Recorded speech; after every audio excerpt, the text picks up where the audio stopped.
केंद्राच्या या बजेटमधून मुंबईकर रेल्वे प्रवाशांसाठी नेमक्या कोणत्या घोषणा होणार का याकडे सर्वांचं लक्ष लागले। नेमक्या मुंबईकर रेल्वे प्रवाशांच्या या बजेटकडून काय अपेक्षा आहेत जाणून घेतले आमचे प्रतिनिधी विशाल सवने यांनी।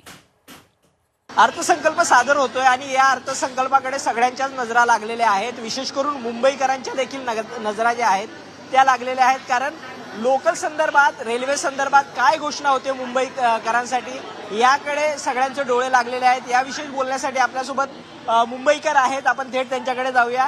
काय अपेक्षा आहेत या अर्थसंकल्पातून? अर्थसंकल्पात म्हणजे आम्ही ज्या हार्बर लाईनवरून प्रवास करतो या अक्षरशः अगदी भंगार झालेल्या ट्रेन आहेत आणि वेळेवर नसतात, कुठल्या गाड्या वेळेवर नसतात, सगळ्या एकदम स्लो गाड्या चालतात, कधी वेळेवर गाड्या धावत नाहीत। या गाड्या सर्वात म्हणजे गाड्या एकदम भंगार झालेल्या गाड्या या ठिकाणी टाकल्यात आणि आम्हाला अपेक्षा आहे की गाड्या चांगल्या टाकाव्यात आणि वेळेवर धावाव्यात गाड्या, ही तेवढी अपेक्षा आमची। काय ट्रेन वेळेवर नाही तर त्या दृष्टीने लोकांची गर्दी वाढते, तर त्या दृष्टीने काय अपेक्षा करताय?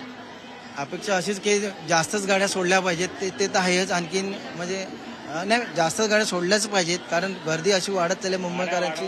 हो, तेच एवढ्याच अपेक्षा आमच्या आहेत मुंबईकरांच्या। लोकांना सोयीस्कर म्हणून शासनाने काहीतरी हे केले पाहिजे, स्टेशन वाढवले पाहिजेत आणि लोकांची खूप गैरसोय होते, कारण गर्दी खूप झालेली आहे मुंबईमध्ये। याच्यामध्ये तर सरकारने ह्याच्याकडे लक्ष करावं जरा आणि लोकांचा सहकार्य जरा करावे।